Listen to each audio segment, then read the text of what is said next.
Hi everyone, welcome to GK hub.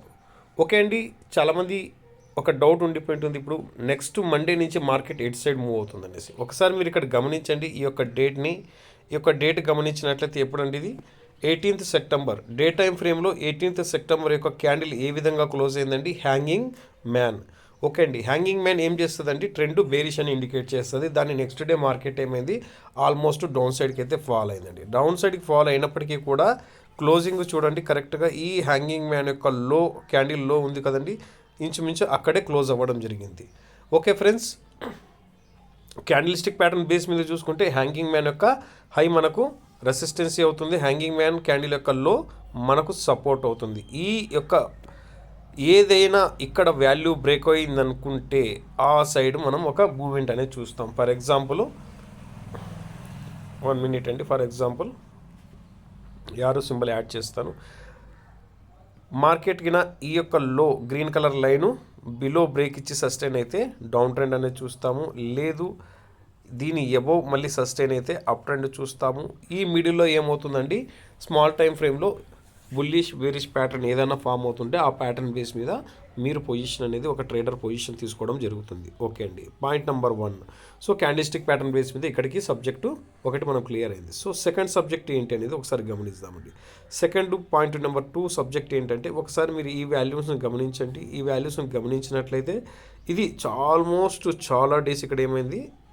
కంప్లీట్గా ఒక box zone type ఇక్కడ ఫామ్ అయిందండి. అంటే ఒక హైని బ్రేక్ అవ్వలేదు, అలాగే ఒక పర్టికులర్ ఈ యొక్క క్యాండిల్ లో గమనించండి, ఈ లోని బ్రేక్ అవ్వలేదు. దీని తర్వాత మార్కెట్ కంటిన్యూ ఫాల్ అవ్వడము, మళ్ళీ ఎప్పుడైతే దీనికి బ్లూ కలర్ లైన్స్ అప్లై చేస్తున్నానండి, ఒకసారి గమనించండి. సో తర్వాత ఈ యొక్క రేంజ్లోకి వచ్చిన తర్వాత ఎబో సస్టైన్ అయితే మళ్ళీ అప్ ట్రెండ్ అవుతుంది. సో ఇక్కడ ఇంకొక క్లారిటీ, ఎప్పుడైతే ఈ బ్లూ కలర్ లైన్ జోన్లోకి ఎంటర్ అవుతుందో మళ్ళీ ఆల్మోస్ట్ 24,995 వరకు వచ్చే ఛాన్స్ ఉందండి. ఓకే ఫ్రెండ్స్, నెక్స్ట్ ఇప్పుడు ఇంకొక మెథడ్లో మీరు ఆలోచించండి. ఇది ఒక రెసిస్టెన్స్ అవుతుంది మార్కెట్కి క్యాండిల్స్టిక్ ప్యాటర్న్ బేస్ మీద. సో దీనికి కూడా మనం ఏం చేస్తాం? రెడ్ కలర్ లైన్ అప్లై చేద్దాం. దీని తర్వాత నెక్స్ట్ రెసిస్టెన్సీ ఈ వాల్యూ అవుతుందండి. ఓకే ఫ్రెండ్స్, ఇప్పుడు ఏం చేద్దామండి, మనము మీకు అర్థం అవడానికి 15 minutes టైం ఫ్రేమ్లోకి చేంజ్ అవుదాం. సో ఇప్పుడు 15 minutes టైం ఫ్రేమ్లో చూస్తే మీకు ఏమర్థమవుతుందండి? ఎక్కడైతే డే టైం ఫ్రేమ్లో మనం చూడండి, ఎక్కడ వాల్యూస్ అప్లై చేసామో ఎగ్జాక్ట్గా ఆ వాల్యూని ఆల్మోస్ట్ ఇక్కడ ఏమవుతుంది? 3 times ఇక్కడ చూడండి, 1 2 ఓకే అండి, 3 times ఆల్మోస్ట్ 3 times కరెక్ట్గా సపోర్ట్ తీసుకొని సస్టైన్ అయింది. ఇప్పుడు ఈ 25,284 బిలో సస్టైన్ అయితే మళ్ళీ మనం 24,995 వరకు ఫాల్ చూసే ఛాన్సెస్ ఎక్కువగా ఉంటాయి. ఏది ఖచ్చితంగా ఇలా జరగాలని ఉండదండి మార్కెట్లో, బట్ ఎక్కువగా ఉంటాయి అనేసి మనం డే టైం ఫ్రేమ్లో లెవెల్స్ అప్లై చేసినా మనకు ఎంత ఎక్యురేట్గా 5 minutes లేదా 15 minutes టైం ఫ్రేమ్లో వర్క్ అవుతున్నాయి ఒకసారి గమనించండి. సో ఇక్కడ కూడా 1 2 3 times రెసిస్టెన్స్ని రెస్పెక్ట్ చేసింది. ఓకే ఫ్రెండ్స్, ఇప్పుడు అర్థమవుతుంది కదండి. ఇలా డే టైం ఫ్రేమ్లో చూసినప్పుడు ఆ యొక్క హ్యాంగింగ్ మ్యాన్ క్యాండిల్ ఫామ్ అవ్వడం వల్ల మనకు మార్కెట్లో లాస్ట్ ట్రేడింగ్ డే ఫాల్ అనేది జరిగింది.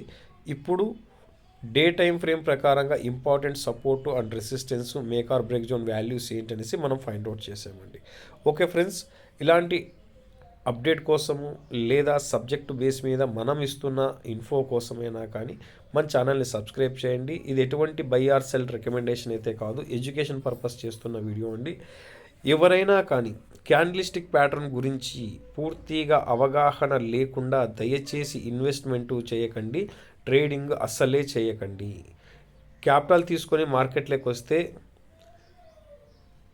మార్కెట్ మీకు అర్థమయ్యటానికి మీ దగ్గర ఉన్న క్యాపిటల్ జీరో అయిపోతుందండి. చాలామంది డబ్బుని లాస్ చేసుకుంటున్నారు. దయచేసి డబ్బుని లాస్ చేసుకోకండి, పెట్టుబడి పెట్టుకోండి. మార్కెట్ని నేర్చుకున్న తర్వాతే పెట్టుబడి పెట్టండి. లేదు స్టాక్ మార్కెట్ గురించి, క్యాండిల్స్టిక్ ప్యాటర్న్ గురించి, చార్ట్ ప్యాటర్న్ గురించి నేర్చుకున్న తర్వాతనే ఇన్వెస్ట్మెంట్ కానీ ట్రేడింగ్ కానీ చేయండి.